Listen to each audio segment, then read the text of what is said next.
지금을 VTR 시대라고 합니다만 목사의 설교나 찬송가가 담긴 비디오 테이프가 직장 선교에서 큰 인기를 끌고 있습니다. 김백 기자가 취재했습니다. 어떻게 살며 무엇을 위해 살 것인가 여러모로 생각하고 있습니다. 목사가 서 있어야 할 자리에 TV 모니터가 있을 뿐이지만은 모니터에 비치는 목사의 설교를 들으며 점심시간을 이용해 예배를 보는 경건한 직장인들의 모습에서는 화기애애한 직장 분위기를 느낄 수 있습니다. 신자뿐만 아니라 신자가 아닌 직원도 많이 참여해 훌륭한 목사의 설교를 듣다 보면 뜻있는 점심시간이 금방 지나버립니다. 점심시간에 가끔 와서 목사님 말씀을 듣고 나면은요, 마음에 평화가 오고요, 뭔가 좋은 말씀을 많이 듣기 때문에 인생을 살아가는데 큰 도움이 되는 것 같아요. 참. 우리가 이 예배를 보고 나서 직장에 돌아갔을 때 저희들 마음속에 정말 명랑한 직장 분위기를 만들어야 되겠다는 마음과 직장을 위해서 열심히 일해야 되겠다는 마음이 들곤 합니다. 이 선교용 비디오 테이프는 또 군목이 부족한 일선 군부대에 보내져 장병들의 신앙생활을 도와주고 있고 고속버스 등 사람이 많이 모이는 곳에서도 널리 방영되는 등 선교에 폭넓게 활용되고 있습니다. 이 방송 매개체를 통해서 복음을 전하는 것은 아주 유일한 것이라고 생각합니다. 특별히 중공과 그리고 북한에 여기까지 생각해 볼 때에 지금 거기까지 복음이 들어갈 수 있는 길은 오직 이 길밖에 없다고 생각합니다. 앞으로는 노방전도에만 의존하는 것이 아니고 각 부대나 가정에서 텔레비전을 통해서 예배를 드릴 수 있는 이런 시간을 마련하게 될 것입니다. 선교용 비디오 테이프에는 성경의 내용뿐만 아니라 생활에 지침이 될 만한 교양적인 내용이 많이 담겨져 있어 건전한 내용의 비디오 테이프가 부족한 우리나라에서는 좋은 교양 교재로서도 효과를 보이고 있습니다.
뼈들이 말랐고 우리의 소망이 없어졌으니 우리는 다 멸절되었다 하느니라.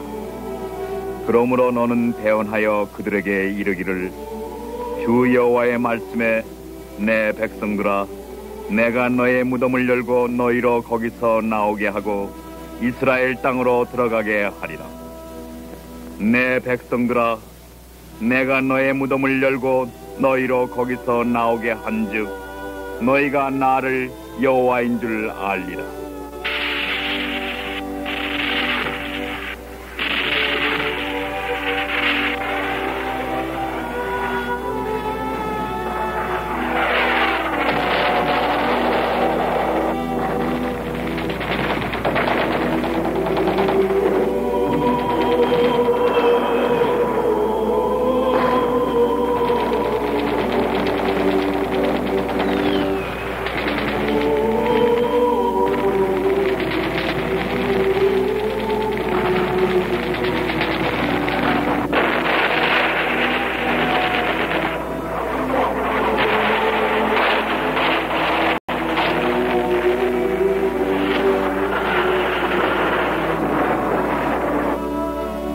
그날에는 내가 저는 자를 모으며 쫓겨난 자와 내가 환난 받게 한 자를 모아 그 저는 자로 남은 백성이 되게 하며 멀리 쫓겨났던 자로 강한 나라가 되게 하고 나 여호와가 시온산에서 이제부터 영원까지 그들을 다스리리라.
2차 대전이 끝난 후 기적적으로 살아남은 유태인들은 마치 거대한 자석이 흩어진 쇠붙이를 끌어모으듯 보이지 않는 권능의 힘에 의해 그들의 이해 땅으로 인간 형태를 이루어 몰려들기 시작했으며 끈질긴 투쟁 끝에 인간의 상식으로는 도저히 불가능한 상황 속에서 1948년 유엔의 승인 아래 정식 국가로 독립하게 된 것입니다. 그것은 도저히 이루어질 수 없다고 믿어졌던 하나님의 예언이 성취된 놀라운 역사적 사건 중에 하나였습니다.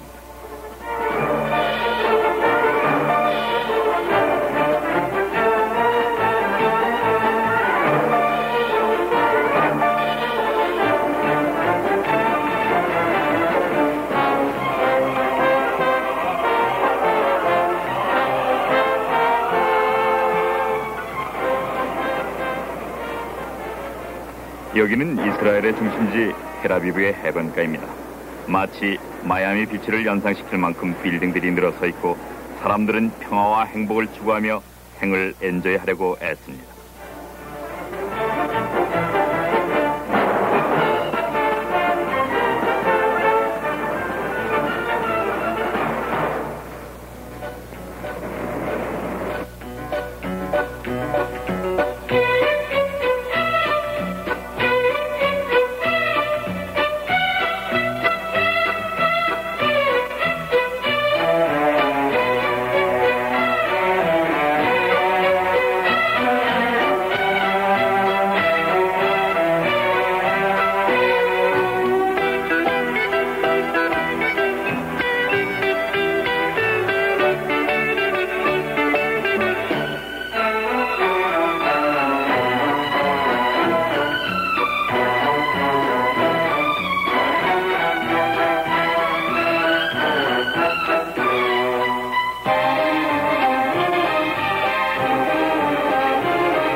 인종의 모습이 다를 뿐 이스라엘은 한국과 매우 흡사합니다.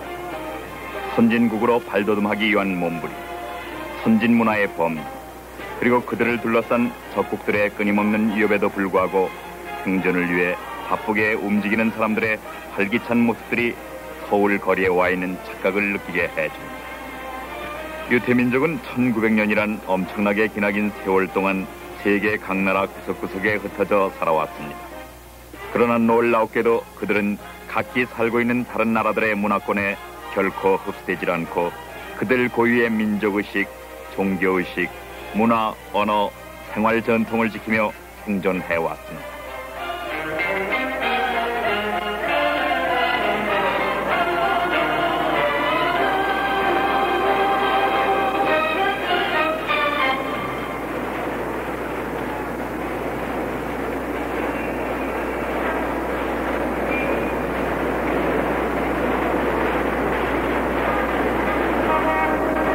이렇듯 불과 400만도 못 되는 유태인들이 기회만 있으면 그들을 집어삼키려는 적의에 찬 수억의 아랍 인구에 뺑돌려 쌓여있으면서도 당당히 생존해가고 있는 사실은 그들이 결코 우수한 민족이기 때문이 아닙니다.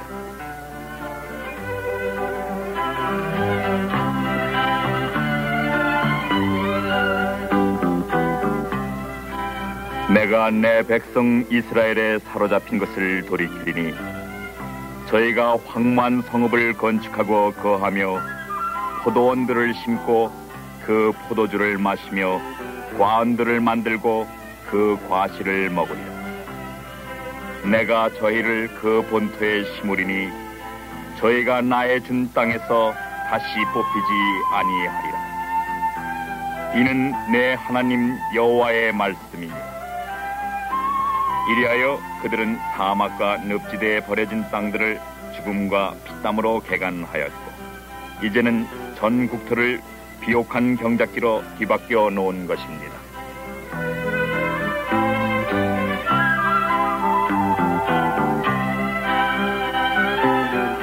캘리포니아처럼 비가 거의 오지 않는 기후지만은 오렌지 생산은 세계적으로 손꼽히며 포도를 재배하여 포도주를 제조하는가 하면 바나나, 아보카도 등 웬만한 과실을 모두 생산하고 있습니다.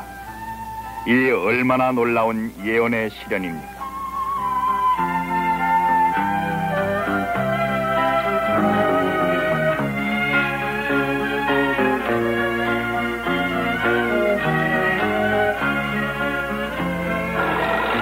고을마다 집단으로 공동생활을 하면서 농사, 목축, 그리고 공업생산을 하며 자기의 특수기술을 최대한 활용하는 키부츠 체제가 이스라엘을 재건하는 데 가장 중요한 역할을 담당한 사실은 괄목할 만합니다.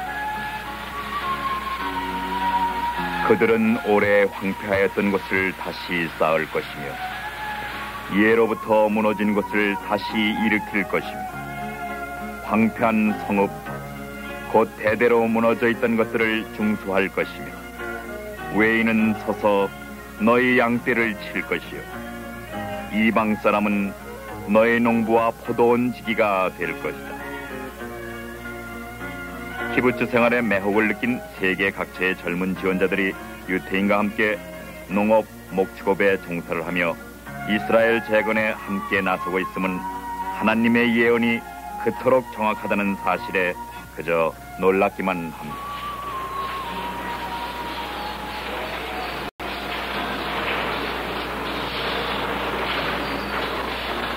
컴퓨터로 조작하는 현대 기계시설을 계속 확장해 나가고 있으며 상업미술이나 예술 분야, 기타 모든 전문업종을 골고루 갖춘 완전 독립된 사회를 형성해 나가고 있습니다.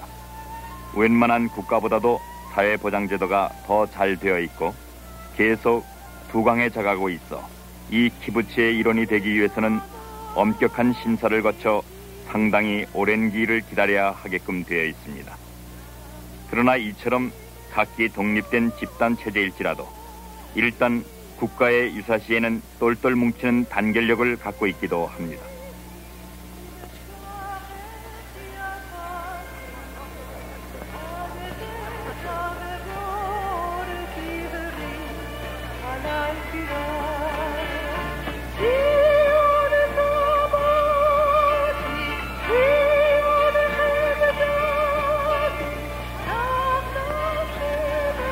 이스라엘의 역사는 끊임없는 고난의 역사였습니다. 에집트에서의 400년간 노예 생활, 바빌론의 70년간 포로 생활, 그리고 끊임없는 외세의 침략을 받아왔지만 그들은 당당히 생존해 왔습니다. 유명한 인류 역사가 아놀드 토인비도 유태민족이 오늘날 존재하는 것 자체가 기적이다라고 말하고 있습니다. 6.1 전쟁만 해도 군사 전문가와 매스컴들은 기적이라고 입을 모으고 있습니다.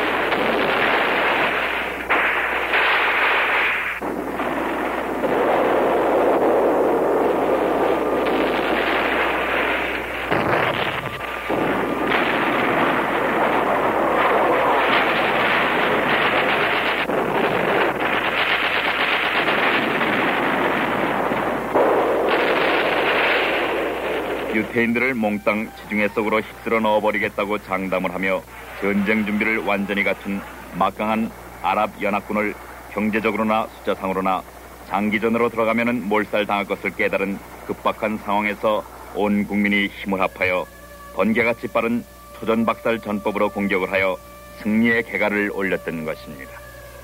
1973년 또다시 일어난 속죄일 전쟁에서는 전 국민이 속죄일을 지키기 위해 금식기도와 예배 중이었기 때문에 오히려 이스라엘군이 역습을 당하여 전 국민이 몰살당할 위기였으나 기적적으로 또다시 승리를 거두었습니다. 그러나 하나님의 권능이 지켜주지 않았다면 승리할 수 없었다는 것은 자명합니다. 사실 그간 수차례 전쟁을 통하여 수많은 기적적인 전투 기록들이 나타나 있습니다.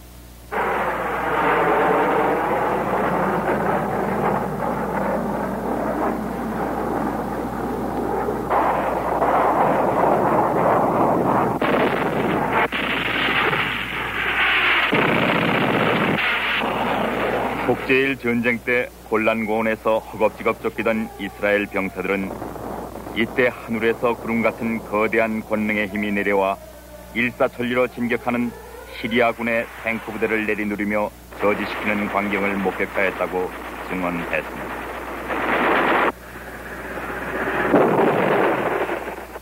에집트 등 아랍공화국은 막대한 전쟁 피해 외에도 심각한 경제적 재난에 봉착하게 되었으나 반면 이스라엘은 더 넓은 영토를 확장하여 안전하게 되었고 예루살렘을 탈환하였으며 신하의 유전을 획득하는 등 놀라운 전가를 올린 것이었습니다.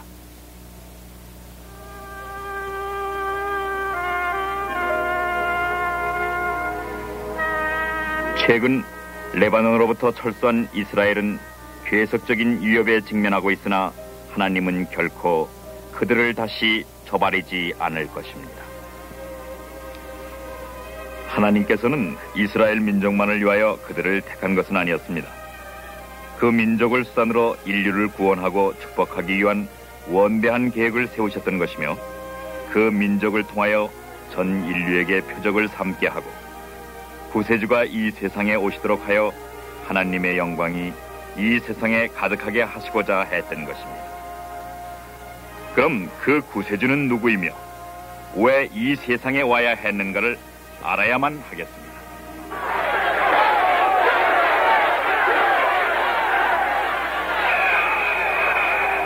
인간은 원래 하나님께서 의도했던 목적으로부터 너무 멀리 떨어져 죄의 암흑 가운데서 헤매이게 되었으며 하나님과의 관계도 끊어져 소망이 없는 비참한 상태로 타락하였을 뿐만 아니라 집요하게 하나님의 뜻을 배반하는 악의 길로 빠져들어가게 되었던 것입니다. 그러나 하나님께서는 인간들을 암흑 속에 내버려 두시지 않으시고 죄가 사해지는 방법을 마련하여 자신의 품에 다시 돌아오게 하는 계획을 세우셨습니다.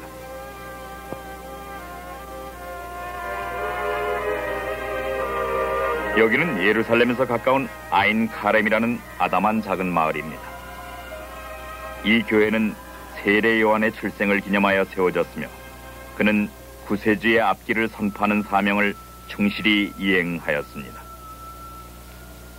지극히 높으신 하나님의 영광이 마리아란 처녀에게 임하여 성령의 권능으로 잉태한 후 이곳을 방문했던 기념으로 세워진 아름다운 방문의 교회입니다.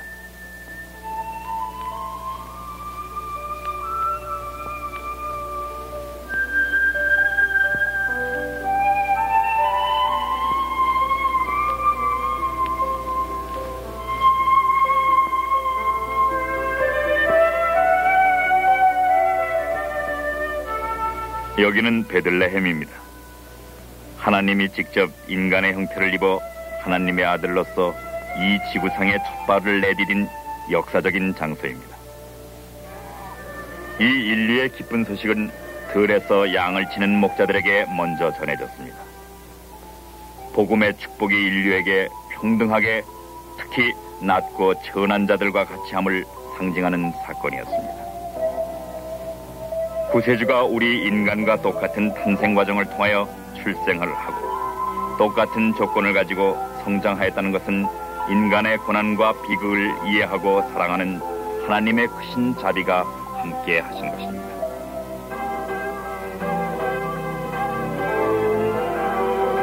옛날 마국간이 있었던 그 자리에는 현재 웅장한 이 교회가 서 있습니다. 이곳을 찾는 세계의 수많은 순례자들이 겸허한 마음과 자세를 갖도록 교회의 입구가 낮게 지어진 것은 매우 흥미로운 일입니다.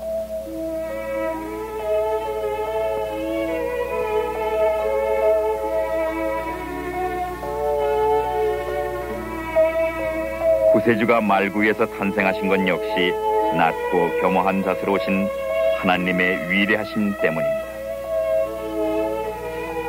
동방박사들이 아기 예수에게 경배하고 3가지 예물을 드렸으며 이것은 예수님께서 이 세상에 오셔서 수행해야 할 3가지의 임무를 상징한 것이었습니다.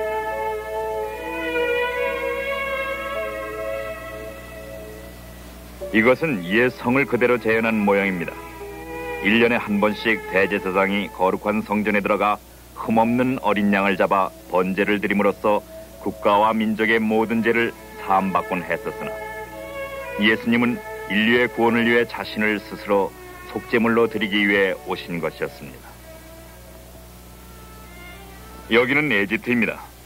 예수님께서 탄생하시자마자 그를 죽이려는 세력 때문에 에집트로 피신을 하셔야 했고 그 유태민족이 에집트로부터 해방되어 유대 땅으로 돌아온 것 같이 예수님은 인류를 해방하기 위해 에집트로부터 다시 유대 땅으로 돌아가셨습니다. 여기는 이스라엘의 작은 북부고을 나사렛입니다.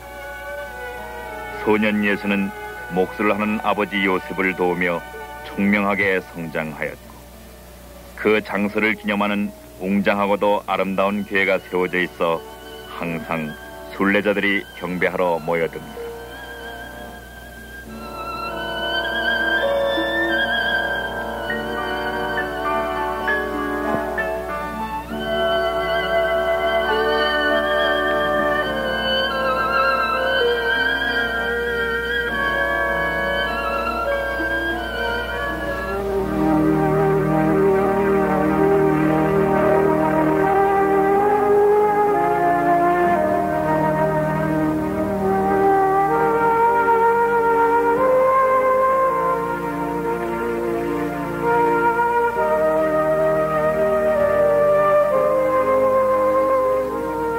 여기는 요단강입니다.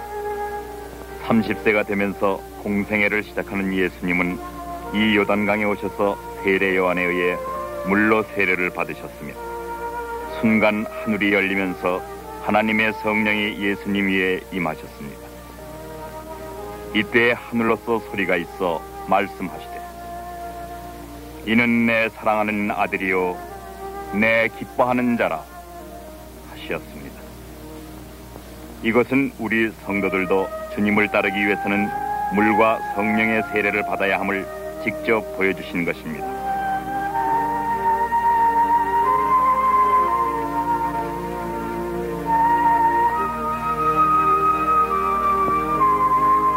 이 아름다운 곳을 찾는 관광객들은 항상 즐거운 시간을 갖습니다.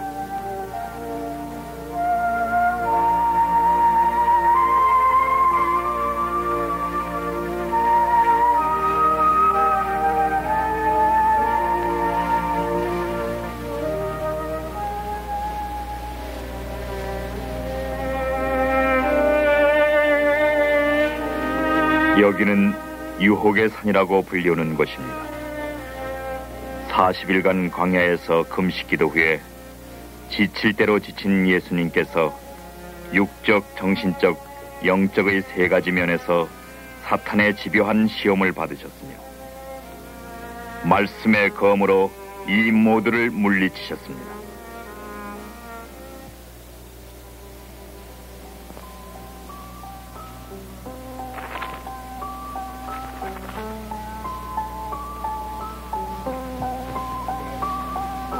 여기는 아름다운 갈릴리입니다. 예수님은 이 주변을 두루 다니시면서 수많은 비유의 말씀으로 천국에 대하여 가르쳤습니다. 예수님의 가르침은 이해하기 쉬우면서도 너무나 심오하고 차원이 높아 과연 하나님의 말씀에 틀림이 없었습니다. 우리는 때때로 아름다운 경치를 대할 때 천국에 온 것 같다고 느낄 때가 있습니다.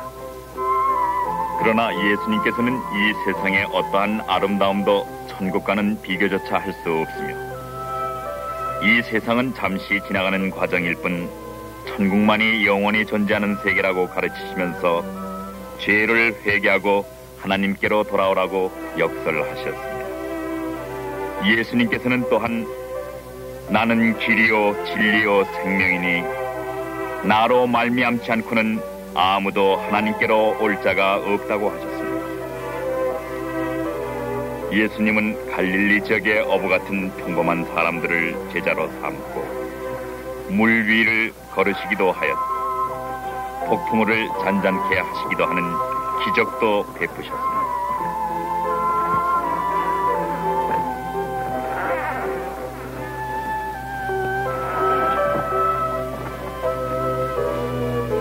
여기는 가버나움입니다.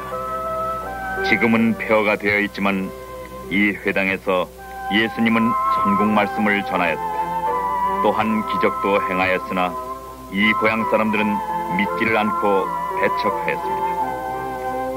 예수님은 이 고장을 저주하셨으며 그래서 이 가버나움은 더 이상 발전되지 못하고 오늘날까지 황폐된 채 버려져 있는 놀라운 사실을 발견하게 됩니다.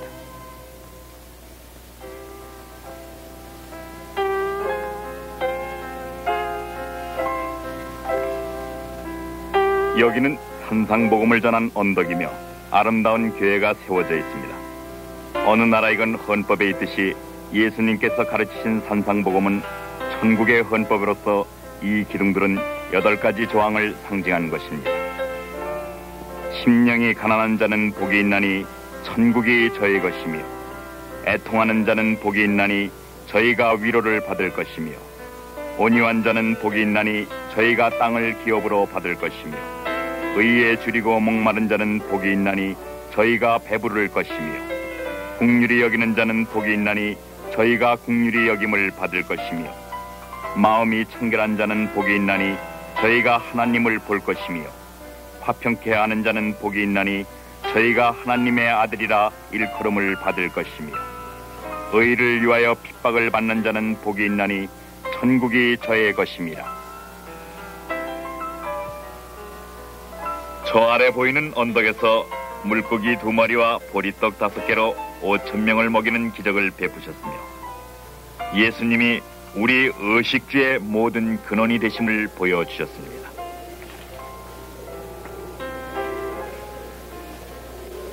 여기는 변화산입니다. 이곳에서 예수님은 호련히 광채로 변화되어 영광 중에 모세와 엘리야와 함께 나타나셨습니다. 계시록에 나타나는 2 증인이 모세와 엘리야인 가능성의 힌트가 여기서 주어졌다고 볼 수 있겠습니다. 여기는 베다니의 나사로 무덤입니다. 예수님은 여기에서 죽은 나사로를 살리시는 기적도 행하셨습니다. 다섯 행각이 있었던 성전의 베데스다 못에서는 38년 된 안전뱅이를 고치시는가 하면 이곳 실로암의 물로 장님의 눈을 뜨게도 하셨습니다.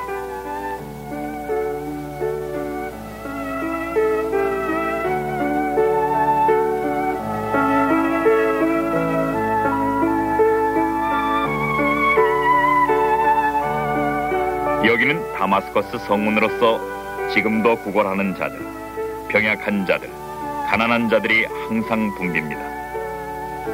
예수님은 천국 복음을 전하러 왔다고 해서 이 세상을 외면하지 않으시고 낮고 천하며 짓눌린 자들 편에 서서 그들을 사랑하며 병을 고치셨습니다. 수많은 사람들이 예수님을 하나님의 아들임을 믿고 따랐으나 교회 지도자들은 그를 죽여 없애버릴 계획을 하고 있었습니다. 예수님은 예루살렘 성을 내려다보면서 눈물을 흘리셨습니다. 예루살렘아, 예루살렘아, 선지자들을 죽이고 내게 파송된 자들을 돌로 치는 자여, 암탉이 그 새끼를 날개 아래 모음과 같이 내가 내 자녀를 모으려 한 일이 몇 번이냐. 그러나 너희가 원치 아니하였도다. 보라, 너희 집이 황폐하여 버린 바 되리라.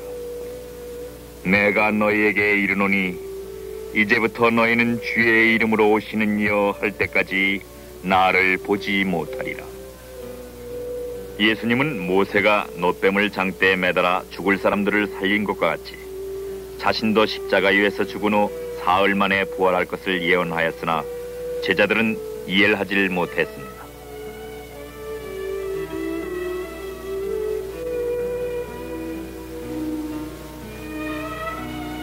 돌아가시기 전 나흘 전, 예수님은 자신을 왕으로 선포하면서 겸손의 상징인 나귀를 타고 이 길을 따라 예루살렘으로 입성하셨으며 수많은 사람들이 종려가지를 들고 호산나를 찬송하며 그 뒤를 따랐습니다.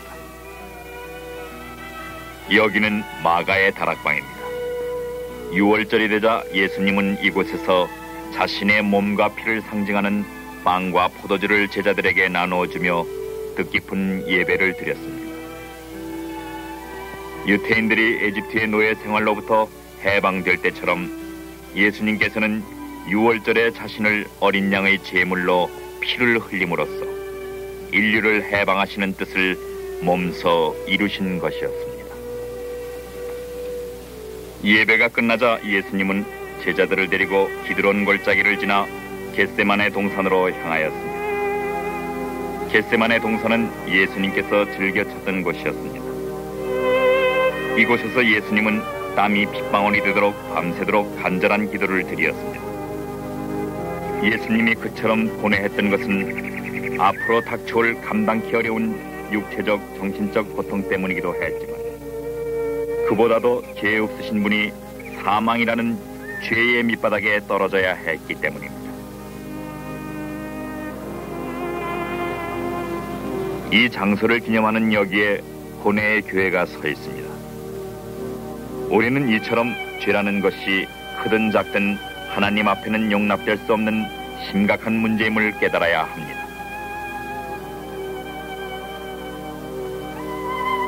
광야에서의 시험을 말씀으로 이기신 주님은 겟세마니의 시험을 기도로 이기셨습니다. 이것은 말씀과 기도로 이 세상을 이겨야 한다는 본보기를 보여주신 것입니다. 여기는 주님이 가르쳐주신 기도를 세계 각국어로 새겨놓은 것입니다. 한글로 된 주기도문을 보고 반갑기도 한 한편 100년 전 한국 땅에 복음을 보내주신 하나님의 크신 사랑을 다시 한번 깨닫곤 합니다.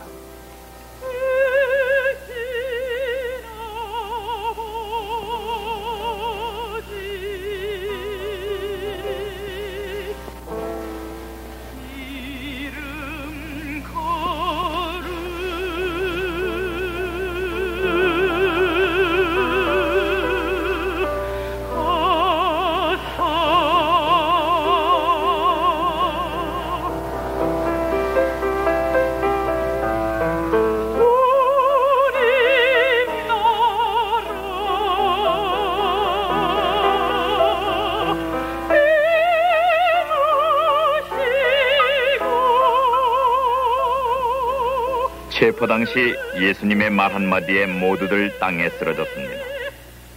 그러나 주님은 스스로 몸을 내주셨습니다.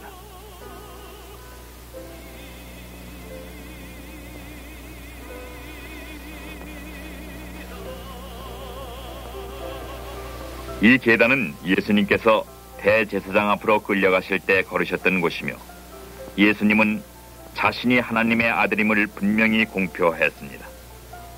또한 이 장소는 베드로가 예수님을 3번 부인하고 통곡한 곳이기도 합니다.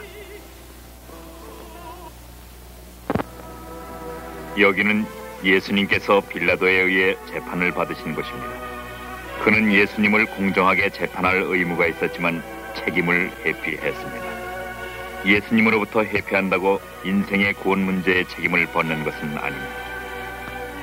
이 가시나무에는 꽃이 만발하여 있으나 예수님은 이마에 가시관이 씌어져 피를 흘렸으며 얼굴은 로마 병정들에게 얻어맞아 퉁퉁 부었고 새 조각이 달린 가죽 채찍으로 살점이 떨어져 나가는 아픔을 당함으로써 우리는 병 나음을 받게 된 것입니다.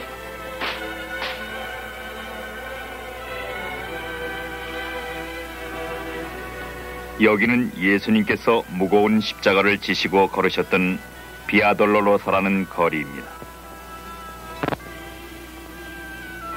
이리하여 자신이 선택하고 축복한 백성들로부터 버림을 당한 구세주는 지칠 대로 지친 채 쓰러지곤 하시면서 이 길을 가셨고 오늘도 순례자들은 주님이 가셨던 이 길을 엄숙히 따르곤 합니다. And he bore with every step the scorn of those who cried out for his death. Down the Via Dolorosa, all the way of suffering, like a lamb came the Messiah, Christ the King. But he chose to walk that road out of his love for you and me. Down the Via Dolorosa, all the way to Calvary.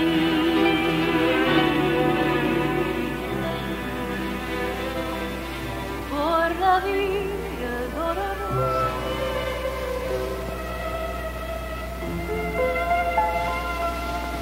여기는 다마스커스 성문에서 얼마 떨어져 있지 않은 골고다, 즉 해골같이 생긴 곳입니다. 이 골고다의 갈보리 언덕 위에서 예수님은 양 팔목과 발에 못이 박혀 두 명의 강도와 함께 나란히 십자가에 달리셨습니다. 사람들은 예수님을 조롱하면서 진정으로 하나님의 아들이라면 십자가에서 내려오라고 비웃었습니다. 그러나 예수님은 아버지시여 저들을 용서하시옵소서.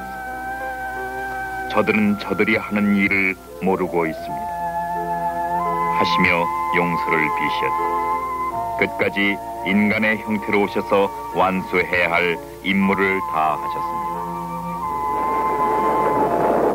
예수님이 운명하시자 천둥과 번개가 치며 순간 성전의 휘장이 찢어졌습니다. 이 휘장은 대제사장이 지성소로 들어가는 곳에 치어져 있던 것으로 예수님이 흘려주신 피로 말미암아 이제는 번제를 드리지 않고도 예수님을 믿음으로써 과거, 현재, 미래의 모든 죄를 사함받을 수 있고 하나님과의 관계가 직접 열릴 수 있음을 상징하는 것이었습니다. 예수님이 묻히신 지 사흘째 새벽이었습니다. 갈보리에서 멀지 않은 곳에 거대한 바위돌로 봉인되었고 로마 병정들이 밤낮을 가리지 않고 경비를 섰던 무덤문은 찬란한 광채와 함께 열리고 예수님은 부활하셨습니다. 인간은 이 우주에 비하면 제한된 작은 생명체에 불과합니다. 우주를 지으시고 인간을 창조한 하나님으로서는 인간의 생명도 다시 살리시는 권능이 있습니다. 우리와 똑같은 인간으로서 이 세상에 오셨던 예수님이 부활하신 것은 우리 인간들도 똑같이 부활하여 영생을 얻을 수 있다는 사실을 명백히 증명하신 것이었습니다. 마태복음에 의하면 예수님이 부활하실 때 여러 무덤이 열리고 많은 사람들이 살아나 성내에 나타났다고 쓰여 있습니다. 이것은 세상 끝이 가까워져 주님이 성도들을 불러가실 때 그리스도 안에서 죽은 모든 육신도 이렇게 다시 부활하게 된다는 본보기를 미리 보이신 것이었습니다. 이태리 튜린의 한 성당 안에는 예수님의 시체를 쌌던 세마포가 보관되어 있으며 그동안 많은 논란을 일으켜왔습니다. 이 세마포에 마치 사진의 네거티브처럼 예수님의 모습이 찍혀있기 때문입니다. 이 세마포의 진위를 가려내기 위해 그동안 수많은 과학자들이 연구를 거듭해왔고 온갖 현대 기술을 총동원하여 검사한 결과 역시 틀림없다는 결론이었습니다. 이 이미지를 기초로 아게미안이라는 화가는 예수님을 이렇게 그려냈습니다.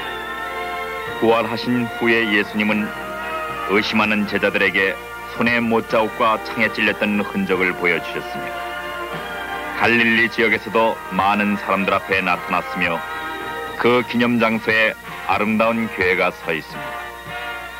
너희는 마음에 근심하지 말라. 하나님을 믿으니 또 나를 믿으라. 내 아버지 집에 거할 곳이 많도다. 그렇지 않으면 너에게 일렀으리라. 내가 너희를 위하여 처소를 예비하러 가노니 가서 너희를 위하여 처소를 예비하면 내가 다시 와서 너희를 내게로 영접하여 나 있는 곳에 너희도 있게 하리라. 예수님께서는 제자들에게 이 세상의 땅끝까지 천국 복음을 전하도록 분부하셨고 보혜사 성령을 나려주실 것과 때가 되면 성도들을 고아처럼 내버려 두지 않고 반드시 이 자리에 다시 오실 것을 약속하시면서 하늘로 올라가셨습니다.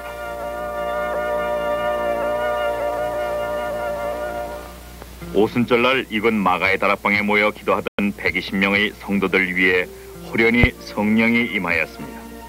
오늘날도 이곳을 찾는 순례자들에게 성령이 임하곤 합니다. 성경 연구가인 할 린제이가 이곳서 설교 중 불의 혀로 나타난 성령과 천사의 모습의 사진은 그저 놀랍기만 합니다.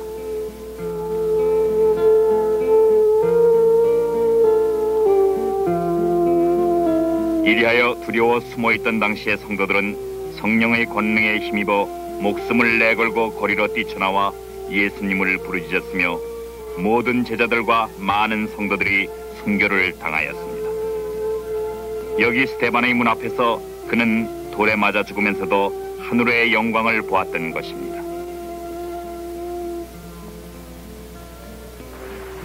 여기는 지중해 연안에 자리 잡고 있는 당시 로마의 해외 지도는 중심부였던 가이사라입니다. 지금은 아름다운 꽃이 만발한 이곳 유적지는 이방인에게 복음이 전해진 최초의 중요한 곳이며 여기 야외 극장에서 사도 바울은 아그리파 앞에서 당당히 주님을 증거했던 것입니다.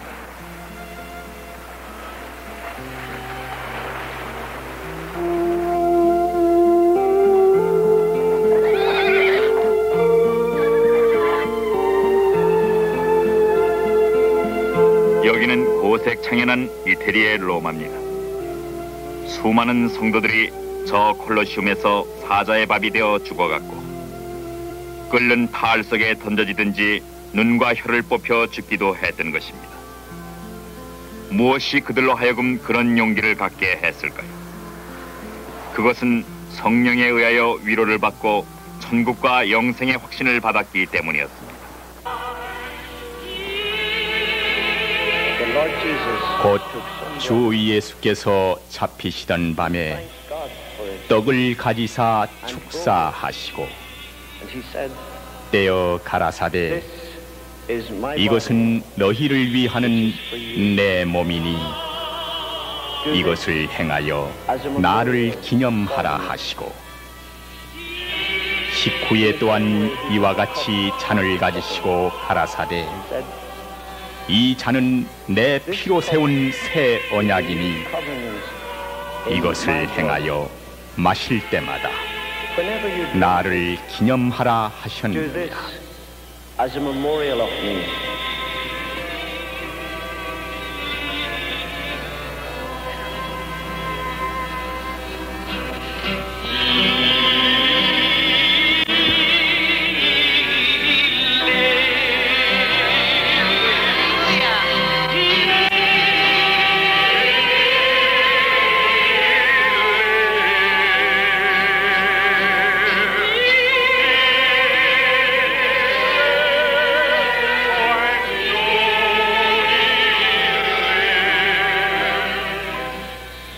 성령은 오늘날까지도 인간 세계에 내려와 성도들과 함께 거하며 많은 기적을 행하고 병을 낫게 하며 성도들을 진리로 인도하는 동시에 복음을 전파하도록 용기를 북돋아 주고 있습니다.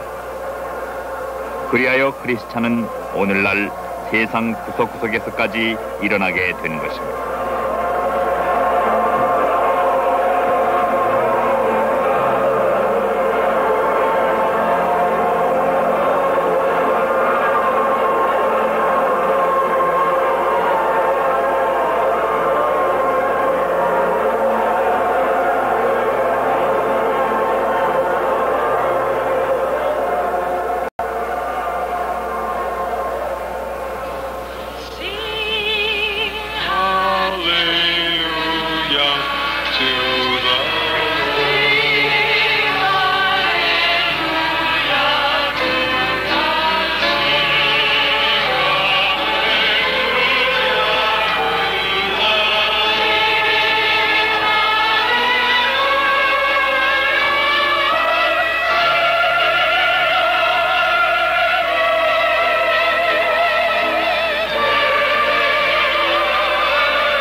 과연 예수님은 신성과 인성을 동시에 지니시고 이 세상에 오셔서 선지자와 대제사장의 직분을 충실히 이행하여 인간과 하나님과의 직접적인 유일한 다리를 놓아주셨습니다. 인간들에 대한 하나님의 사랑과 의와 거룩함을 직접 나타내 보여주셨습니다.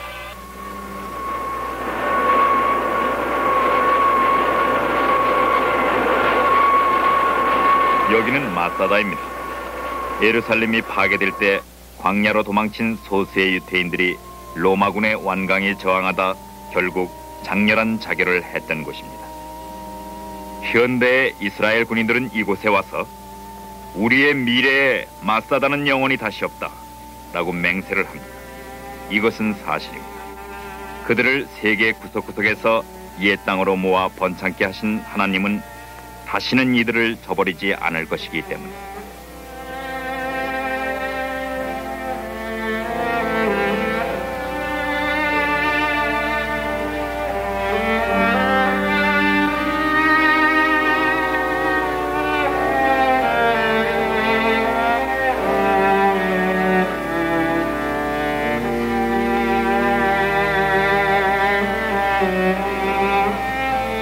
아직 대부분의 유태인들은 예수님을 구세주로 인식하지 못하고 있으나 종교적인 열성은 대단하여 여기 통곡의 벽에는 항상 울부짖으며 토라를 읽는 유태인들로 붐빕니다.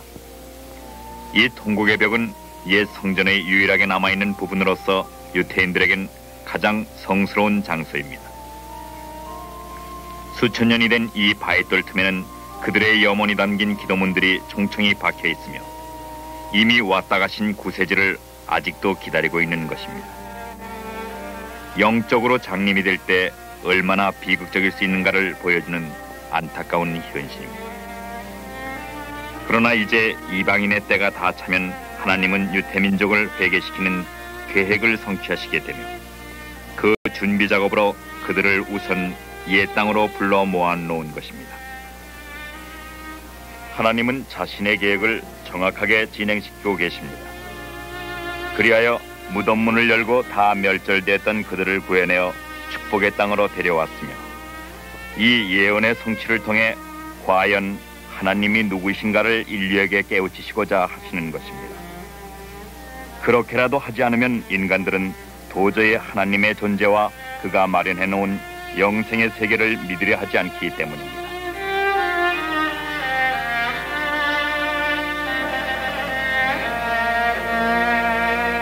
이 통곡의 벽만 해도 6.1 전쟁 전까지는 유태인들이 얼씬도 못했습니다.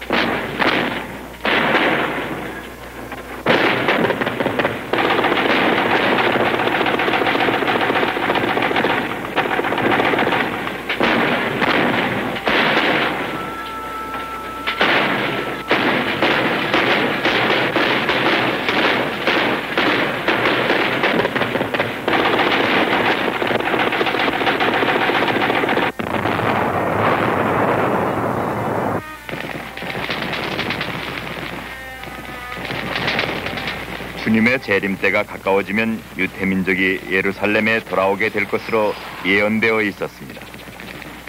그러나 지난 수백 년 동안 이 예언은 전혀 실현될 가능성이 없는 것으로 판단되었습니다. 그 누가 아랍인들의 아성이었던 예루살렘 성을 유태인들이 탈환하리라고 상상할 수 있었겠습니까?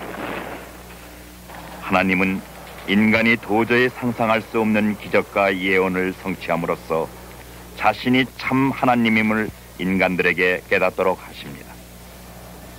하나님의 예언이 성취되는 역사적인 순간입니다. 이처럼 하나님은 이 세계와 각기 각 개인의 생활에 항상 가까이 계시며 역사하시고 계시는 것입니다.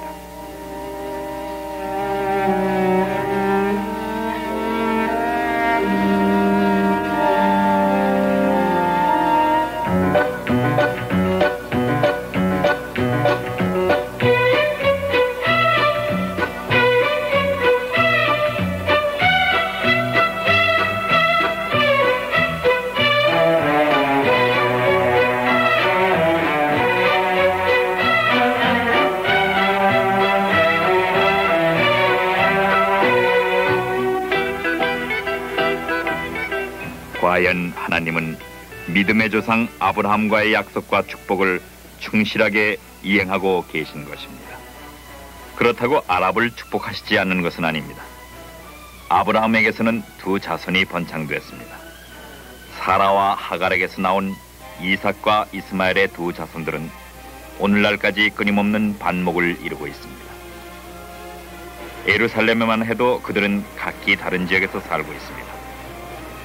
아랍인들 중에도 많은 크리스찬들이 있지만은 대다수가 이교도를 택하였고 유태인은 구세주를 거부하였으며 복음의 축복은 이방인에게 전하여졌습니다. 하나님의 뜻은 구세주 예수님을 믿는 신앙을 통하여 유태인과 아랍인 그리고 모든 이방인들이 다 같이 서로 사랑하며 평화를 누리게 하는 것입니다. 이 하나님의 뜻은 결국 성취되고야 말 것입니다.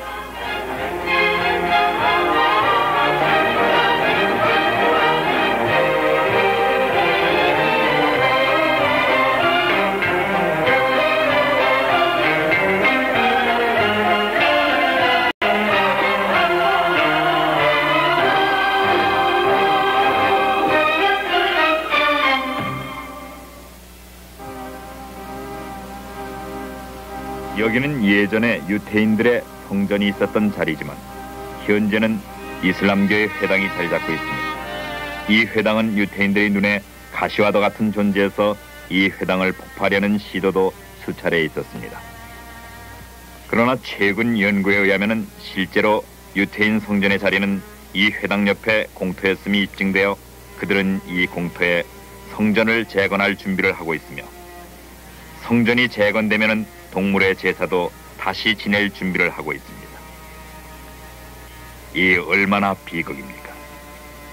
예수님이 자신을 제물로 희생함으로써 인간들은 이미 죄사함을 받았는데도 말입니다.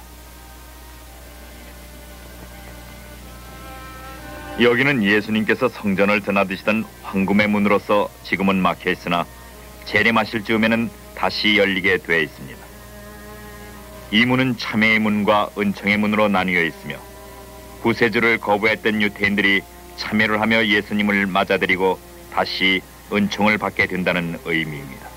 이처럼 성지 하나하나가 각기 상징하는 의미를 가지고 있고 성경에 이미 시작과 끝이 다 기록되어 있다는 사실은 그저 놀라울 뿐입니다.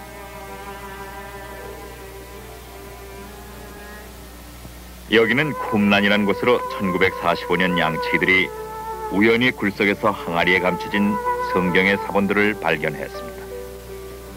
이 사해 사본들은 예수님 당시 이 근처에서 은둔 생활을 하던 에센이라는 그룹이 충실하게 성경의 사본을 만들었다가 로마군의 파괴를 피해 감췄던 것으로 성경의 정확성과 역사적 사건들이 일어나기 수백 년 전의 예언들이 틀림없이 성취되었음을 입증했습니다. 이 사본은 현재 예루살렘의 슈라인 오브 북스 박물관에 보관되어 있습니다. 성경은 구약과 신약을 꿰뚫어 전혀 모순이 없고 정확한 상징, 예언, 계시 등을 통하여 한 주제로 통일되어 있는 하나님의 말씀입니다. 여기는 시내산으로서 모세가 십계명을 받은 곳입니다. 이 장소에는 산타 카타리나의 유서 깊은 사원이 자리를 잡고 있습니다.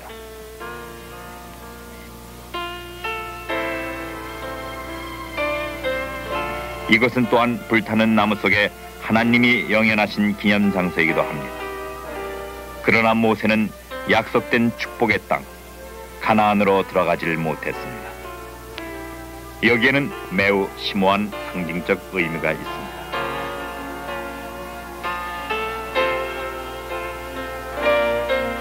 여기는 사막 한가운데 오아시스같이 아름다운 축복의 땅 여리고입니다.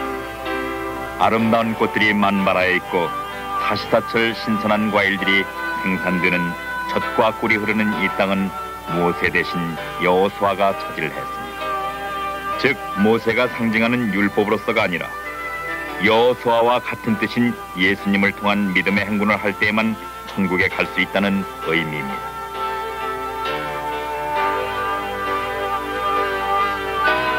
이 여리고성의 붕괴는 고고학자들에 의해서도 그 진실이 입증됐습니다.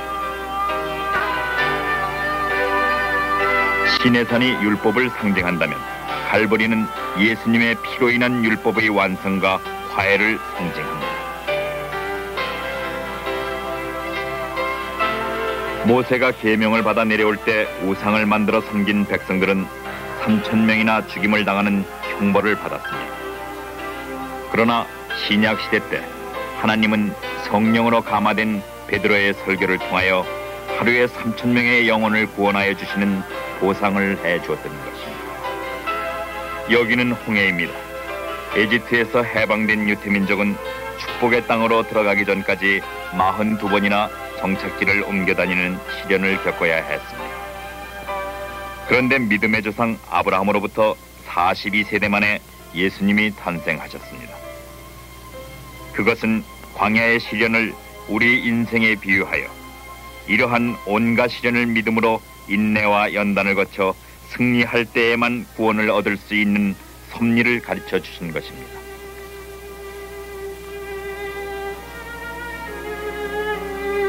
이처럼 성경은 창세기로부터 계시록에 이르기까지 한 주제로서 통일되어 있으며 기독교 역시 창조주이신 하나님의 처음과 끝의 계시를 믿고 있는 유일한 길인 것입니다. 그러므로 구약만을 믿는 유태교의 신앙은 그릇된 것이지만 그들의 뿌리 속에서 우리 신앙에 많은 교훈을 얻을 수 있습니다. 구약은 단지 역사의 기록이 아니며 그 하나하나에는 하나님이 인류에게 주시고자 하는 놀라운 계시가 숨겨져 있습니다. 예를 들면 하나님은 유태민족에게 특정한 절기들을 틀림없이 지키도록 명하셨습니다.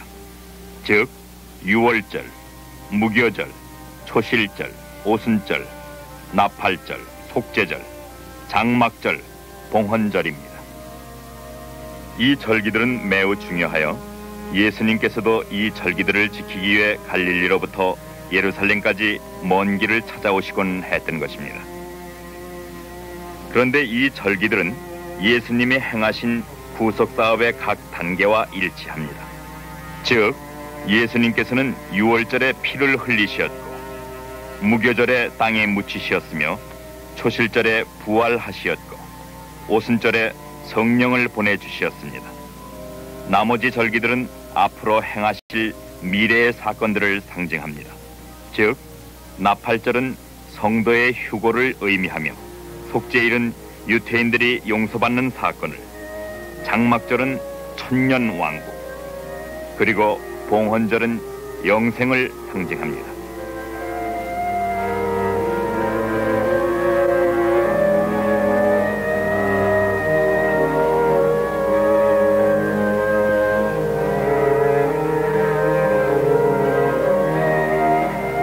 유태인 크리스천 성경 연구가인 졸라 레빗은 또한 이 절기들이 인간의 생명이 탄생하는 과정과도 일치한다는 연구 결과를 발표하여 주목을 받고 있습니다. 전지전능하신 하나님은 인간이 육체적으로 태어나는 과정과 영적으로 새롭게 태어나는 과정을 똑같이 구성하셨다는 놀라움을 발견하게 됩니다. 이처럼 코앞에 진리를 놔두고도 깨닫지 못하는 그들을 볼 때 서글프기 짝이 없습니다. 그러나 요즘 유태인들 중에는 크리스찬으로 개종하는 수가 증가일로에 있습니다. 민족의 배신자라는 오명을 받아가면서까지 크리스찬들의 수가 증가하는 현상은 매우 중요한 의미를 갖습니다. 한 유태인 크리스찬 가정을 방문해봤습니다. 유태인들은 지난 3,500년 동안 매년 어김없이 유월절 의식을 지킵니다. 여자가 촛불을 켜는 것은 남자의 씨로 오시지 않고 여인을 통해 빛으로 오신 구세주를 상징을 합니다. 유월절 동안은 누룩이 들지 않은 무교병만을 먹어야 합니다. 이 무교병 셋 중에 가운데 것을 꺼내 쪼개서 흰 천으로 싼 후 어딘가에 한동안 감춰둡니다. 그 집안의 어린이가 이것을 찾아오면 구원의 포도주와 함께 나누게 됩니다. 여기에는 매우 심오한 상징의 의미가 내포되어 있습니다.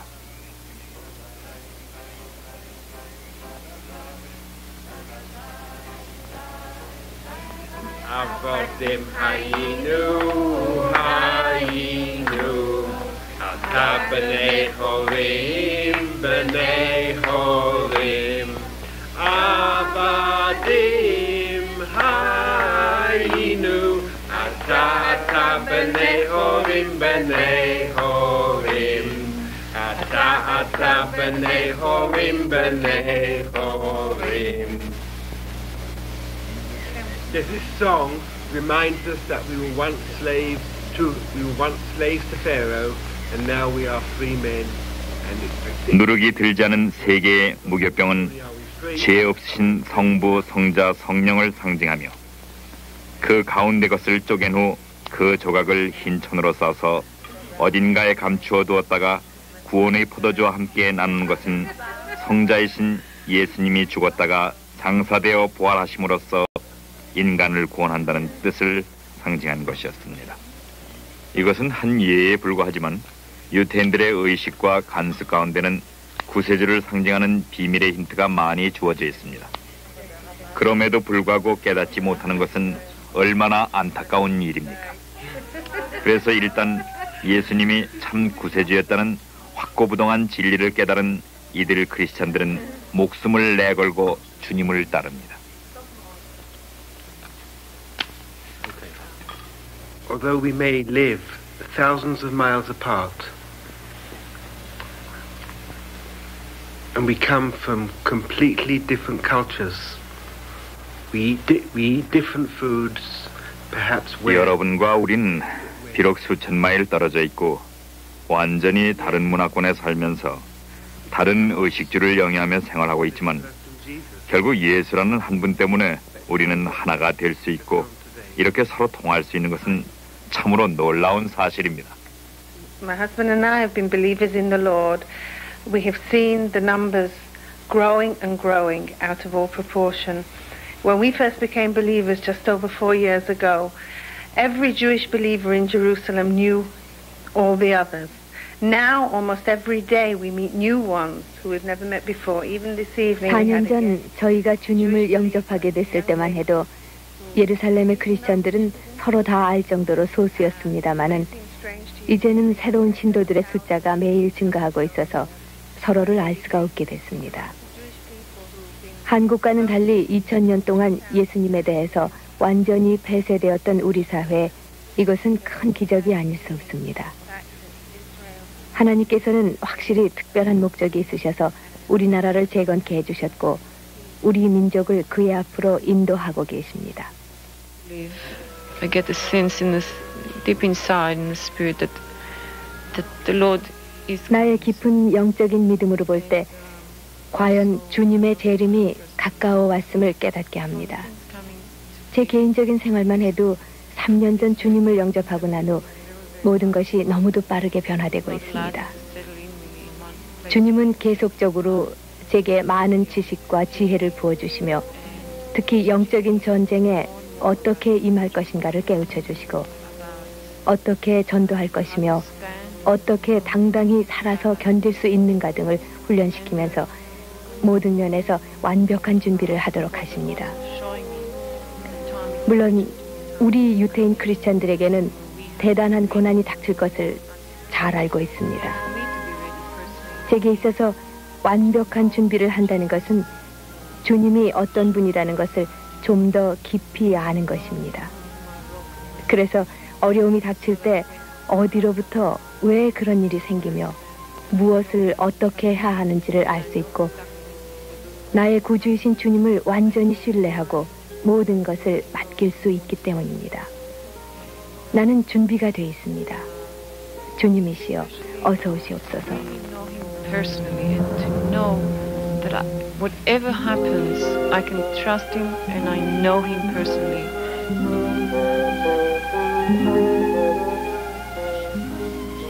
이것은 말라빠진 무화과 나무입니다. 예수님은 무화과 나무를 이스라엘에 비유하셨습니다.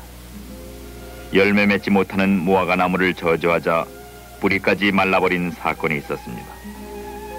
이것은 선민의 사명을 다하지 못한 유태민족이 전 세계로 흩어지게 될 것을 예고하신 것이었습니다. 그런데 예수님은 무화과 나무에 잎사귀가 나기 시작하면 인자가 문 앞에 이른 줄 알라고 말씀하셨습니다. 이것은 이스라엘이 다시 국가를 재건하여 성장하기 시작하면 재림의 때가 가까워왔음을 깨달으라는 경고였습니다. 여러분은 주님을 맞을 준비가 되어 있습니까?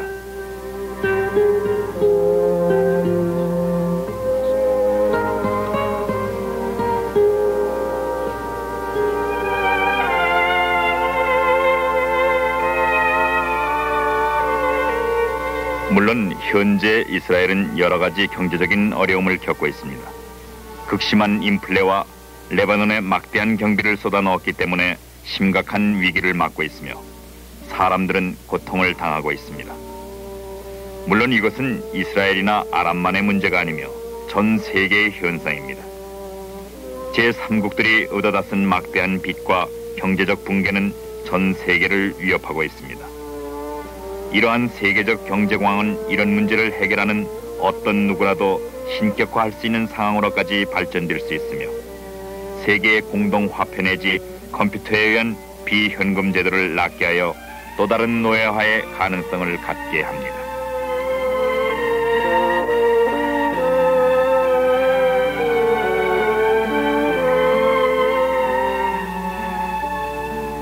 그러나 하나님은 그를 믿고 따르는 성도들에게 이를 피할 수 있는 길을 예비하고 계십니다. 저 뒤가 아무런 쓸모없는 사회입니다.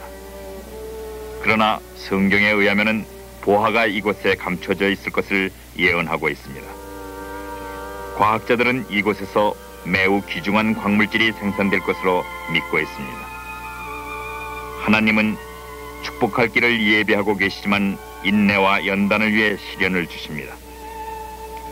이곳의 신경통을 고치기 위해 많은 사람들이 몰려오는 것도 흥미롭습니다.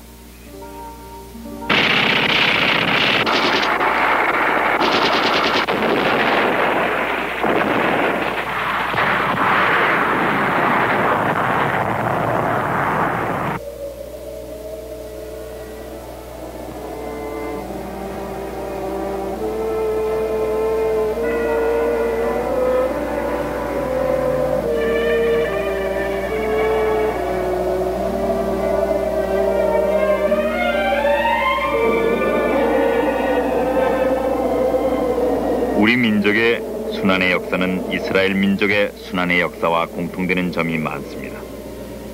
우리가 받은 고난 역시 하나님이 우리 민족을 사랑하사 때리신 채찍이 아니었겠습니까? 그리하여 우리 민족의 복음의 불길이 솟아올랐고 동방의 빛으로 상징되었습니다. 그러나 특권만 알았지 사명을 망각한 이스라엘 민족의 과오를 우리도 범해서는 안 되겠습니다. 우리의 사명을 다할 때 하나님은 우리의 고난과 아픔에 대한 보상을 하여 주시고 또한 축복해 주실 것이지만 그렇지 못할 때는 더 큰 시련이 있을 수도 있다는 하나님의 교훈을 깨달아야 할 것입니다. 그 책임과 선택은 우리 크리스천들에게 달려 있습니다.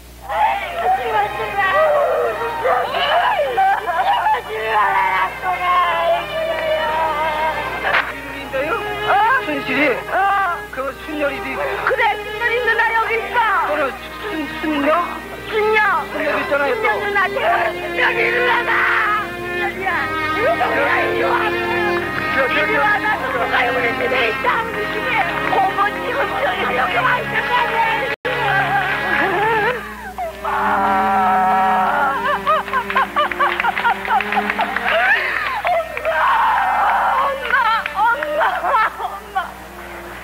엄마 보고 싶어요.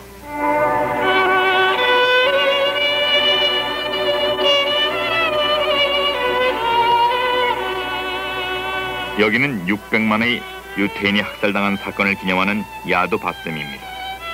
하나님으로부터 외면당하여 보호를 받지 못할 때 사탄의 조롱거리가 되고 참혹한 희생물이 될 수밖에 없다는 교훈을 깨닫게 합니다.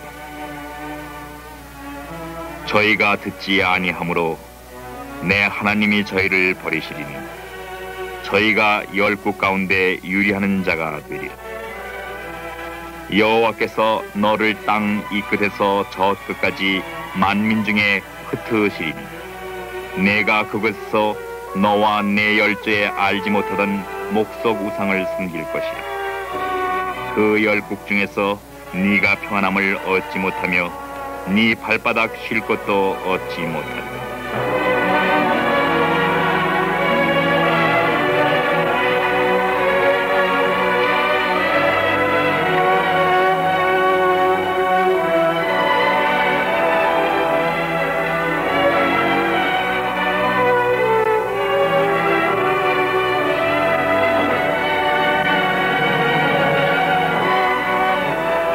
그러나 하나님은 예수겔에서 보여준 것 같이 이 민족에 수없이 많은 마른 뼈들을 다시 붙이고 생기를 주어 큰 군대를 일으켜 주셨다는 것입니다.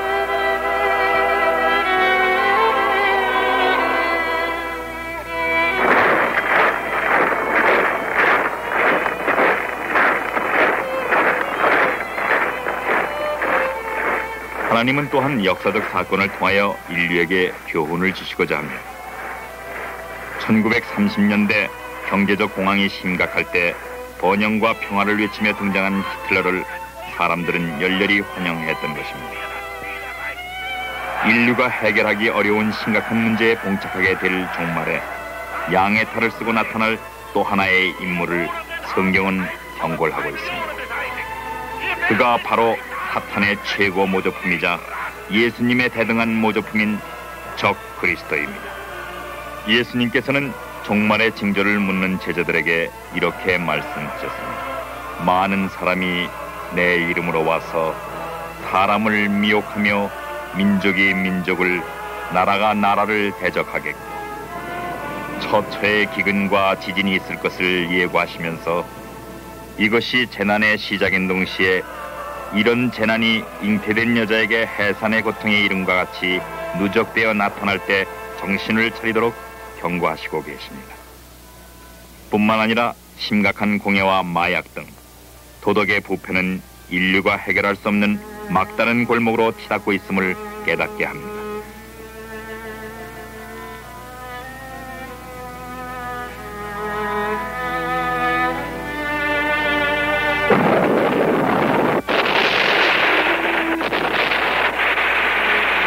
예수님께서는 종말이 참혹할 것을 예고하시면서 그러나 성도들은 이런 환난에서 보호를 하고 구원하시겠다고 약속하셨습니다.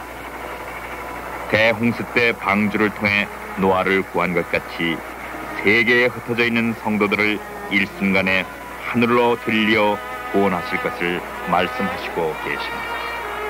인류를 단번에 파멸시킬 수 있는 막강한 핵폭탄의 무분별한 생산도 심각한 문제입니다.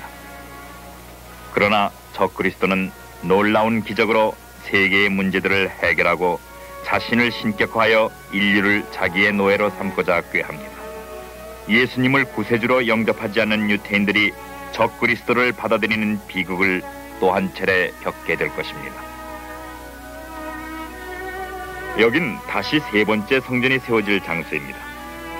예수님께서 나귀를 타고 겸허하게 입성한 종려 주일날에 적 그리스도는 이 성전 안에 나타나 자신을 하나님으로 선포하고 하나님을 직접 모독하게 되며 그때 속은 것을 안 유태인들은 다시 광야로 도주하게 됩니다. 이 사건은 이미 수천 년 전 다니엘에 의해 예언됐습니다. 여기는 요르단의 사막 한가운데 숨겨져 있는 페트라라는 장소입니다. 지형이 묘하게 생겨 외부에서 진입하기가 거의 불가능한 지역입니다. 이곳이 유태민족들이 3년 반 동안 적그리스도와 대항하여 버티게 될 장소라고 성경 연구가들은 말합니다.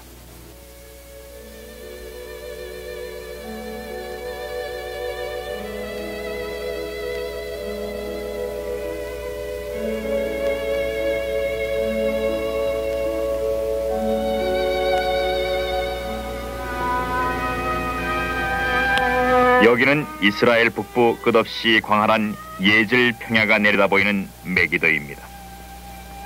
선과 악의 마지막 대결이자 인류 최후의 전쟁인 아마게돈 전쟁이 있을 것으로 예언되어 있는 곳입니다.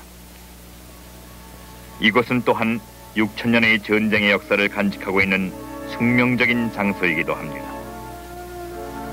이러한 숙명을 아는지 모르는지 이 벌판에는 아름다운 꽃들이 만발하여 있습니다.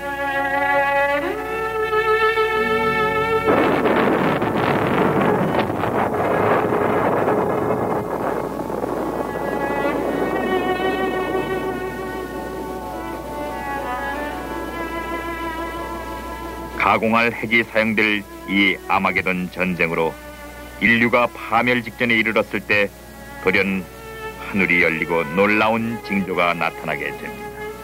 주님이 재림하실 올리브 산정입니다. 순간 지진이 나며 예루살렘이 반으로 갈라져 지중해로부터 사해까지 거대한 강이 생길 것으로 예언되어 있습니다.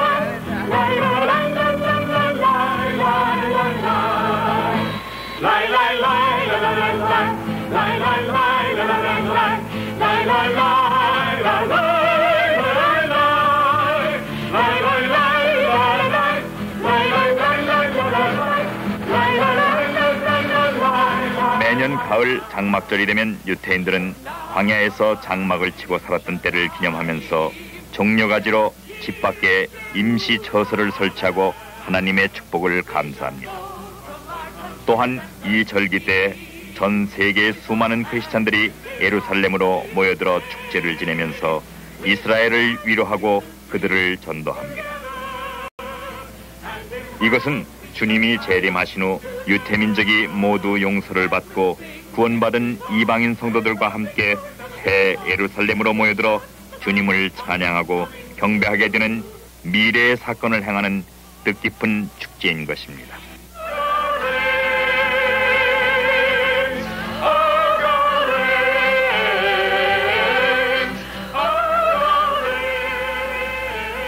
유월절 나흘 전 예수님이 자신을 왕으로 선포하면서 나귀를 타고 입성하실 때 많은 사람들이 종려가지를 흔들며 호산나를 찬송하면서 그 뒤를 따랐습니다.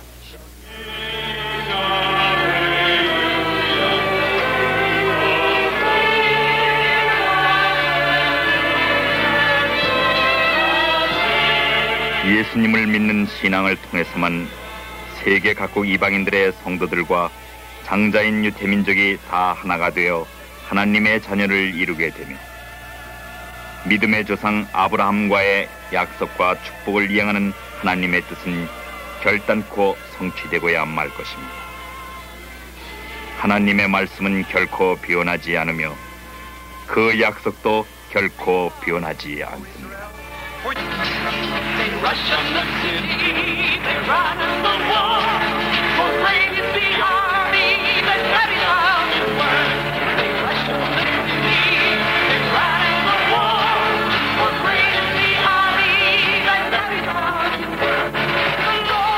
이렇듯 인류의 역사는 창세부터 끝까지 상세하게 예언되어 있으며 우리는 이미 정해진 코스를 달려가고 있을 뿐입니다. 주님께서도 자신을 알파와 오메가라고 하셨습니다. 다만 주님은 영생이라는 무엇과도 바꿀 수 없는 최대의 축복을 주시기 위해 때로는 시련을 주시기도 하고 우리를 깨우치기 위해 고난의 클라이막스까지 몰고 가시기도 합니다. 예수님이 고난을 당하신 것과 같이 너희도 고난을 받아야 하리라 하셨으며 이 세상의 어떠한 것도 장차 올 영광에 비할 바가 아니라고 하셨습니다. 어떠한 환난을 당하더라도 주님을 믿고 최후까지 인내하면 반드시 영광을 얻게 되며 이 세상에서의 모든 슬픔과 고통, 불행이 없어지고 하나님과 함께 영원한 기쁨과 행복과 찬미 가운데 영생을 누리게 되는 것입니다. 이것은 하나님께서 인간을 지극히 사랑하여 무상으로 주는 최대의 선물인 것입니다. 우리 인간된 도리로서 최소한 해야 할 일은 대속자로 마련하여 주신 하나님의 아들을 믿고 따르기만 하면 되는 것입니다.